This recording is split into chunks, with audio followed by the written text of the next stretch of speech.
이제는 다른 단어들은 그래도 잊어먹는다 해도 꼭 기억해야 될 단어입니다. 이 단어는 굉장히 어려운 단어입니다. 할루시네이션이라는 단어입니다. 할루시네이션은요, 뜻은 환각이라든지 또는 환청이라는 단어를 뜻해요. 보통 챗GPT와 같은 AI 언어 모델에서 할루시네이션은요, 주어진 데이터 또는 맥락에 근거하지 않은 잘못된 정보라든지 또는 아니면 허위 정보를 생성하는 걸 가리키는 거예요.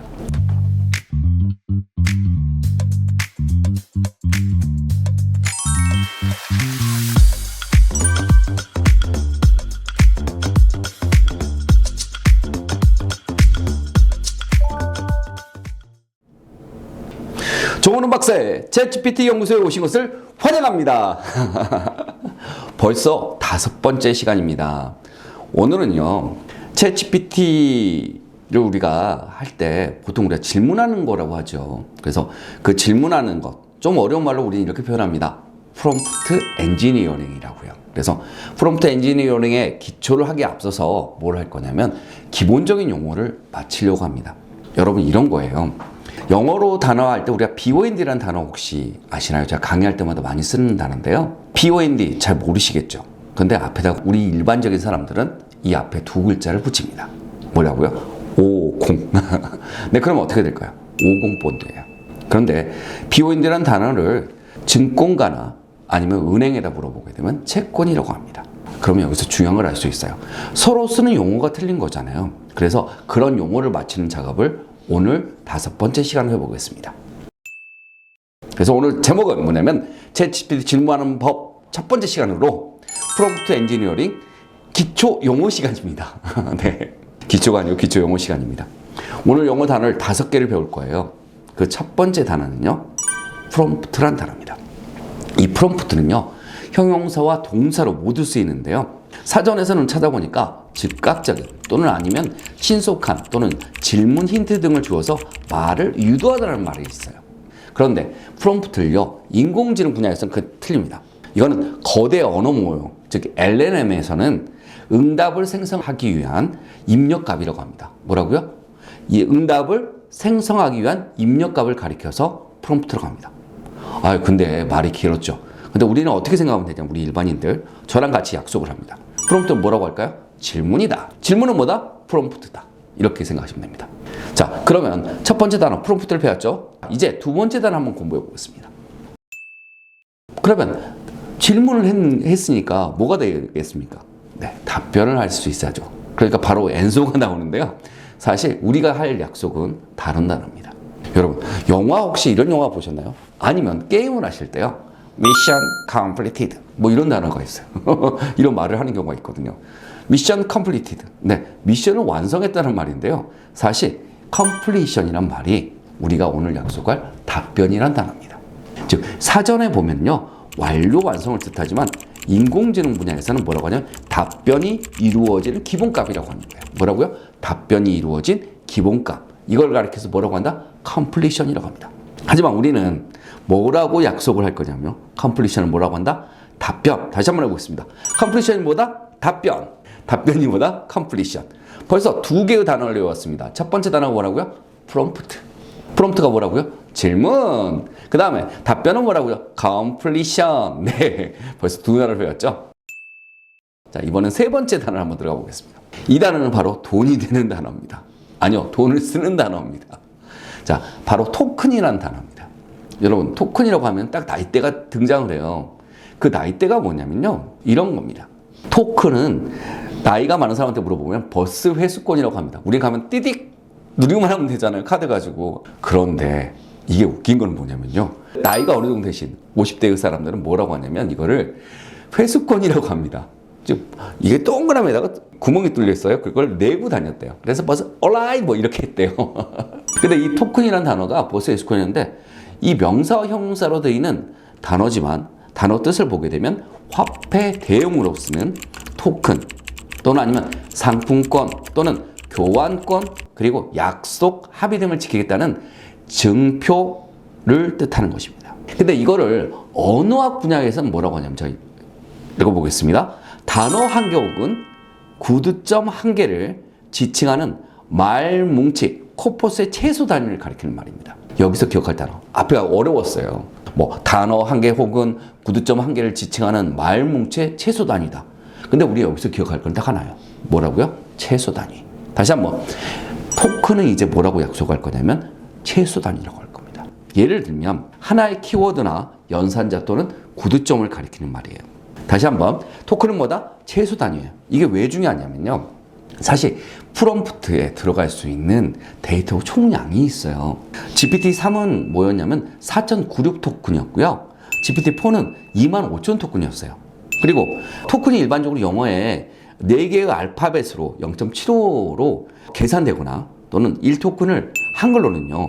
1토큰을 4글자로 4개, 글자 하나, 둘, 셋, 4개로 계산하는 건 적절하지 않지만 일반적으로 1토큰을 한 글자 단위로 계산하는 것이 정확한 겁니다. 그래서 이 토큰을 하면 돈이 나가는 게 보이거든요. 그리고 길이를 최소 단위를 알 수 있다는 건 뭡니까? 어느 정도 얘한테 질문할 수 있는지를 알 수 있기 때문에 굉장히 중요한 단위예요. 자, 3가지 단어 배웠어요. 첫 번째 단어는 뭐였죠?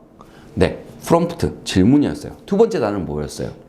컴플리션, 답변이었어요. 우리 약속이라겠죠, 서로. 세 번째는 뭐냐면요. 바로 중요한 단어입니다. 토큰이었습니다. 그래서 토큰을 어느 정도 알려주는, 많이 썼는지 안 썼는지 알려주는 이 토큰 역시 토큰 애널라이즈도 있습니다. 자, 이제 네 번째 단어 들어가 봅니다.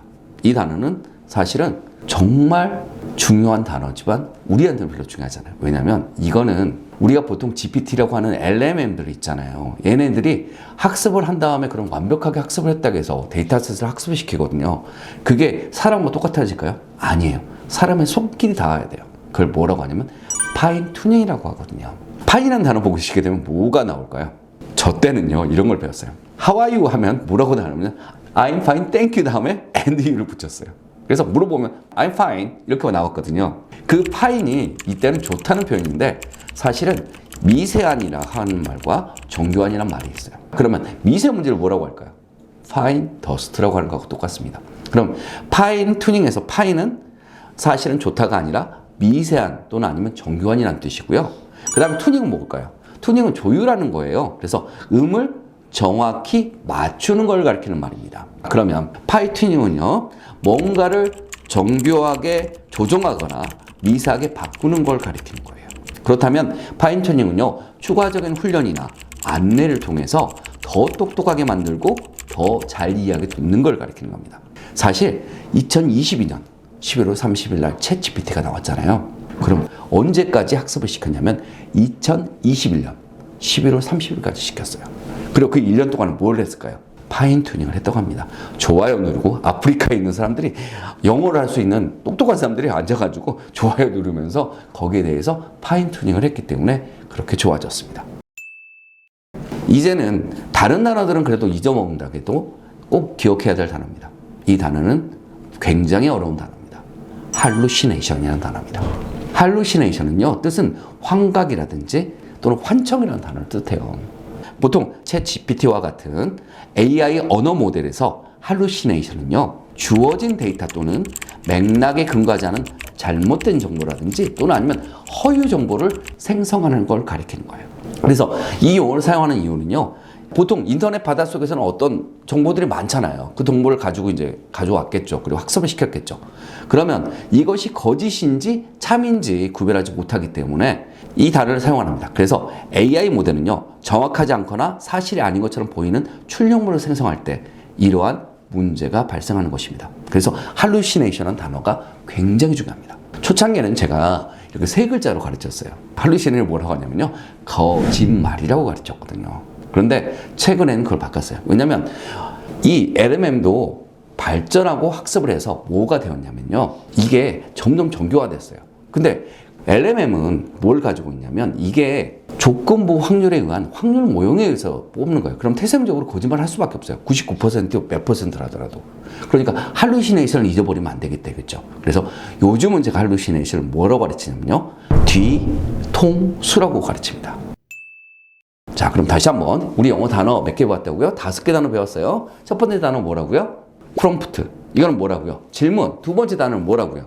답변. 세 번째 단어는 뭐라고요? 토큰. 최소 단위.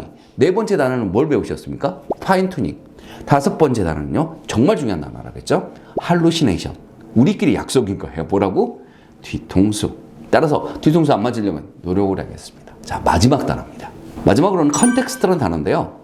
텍스트가 뭐냐면 글자잖아요. 거기 앞에 con은 con이 붙었어요. 이거는 뭐라 하냐면 together 뜻이래요. 그래서 맥락, 텍스트가 있는데 그 맥락을 가리켜서 우리는 컨텍스트라고 합니다. 맥락을 유지한다는 것은요, 여러 가지 해석이 가능할 때 암묵적으로 특정 경우에 한정하여 대화를 전개하는 것을 가리킨다고 합니다. 컨텍스트의 오류는요, 첫 번째는 문맥에 따른 단어 해석 오류도 있을 수 있겠고요. 두 번째는요, 문장의 의미 파악 오류도 있을 수가 있겠고요.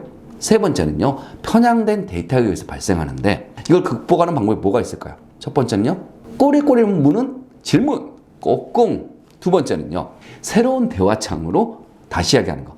원 윈도우, 원 테마. 아시겠죠? 그러면 주제가 틀려지면 다시 새로운 창을 띄워서 눌러서 그를 대화를 하면 됩니다. 그리고 프롬프트 창에 상세한 지시와 정보를 제공하여 더 나은 답변으로 수정하는 방법이 있습니다. 여기에 대해서는 바로 다음 시간에 프롬프트, 상세한 지시와 정보를 제공하는 걸 우리는 뭐라고 할 거냐면 프롬프트 엔지니어링이라고 할 거고요. 프롬프트가 뭐라고요? 질문이었잖아요. 엔지니어링이 공학이라며요. 그럼 질문하는 공학? 질문 잘하는 법이니까 그건 다음 시간에 배우도록 하겠습니다. 수고하셨습니다. 안녕!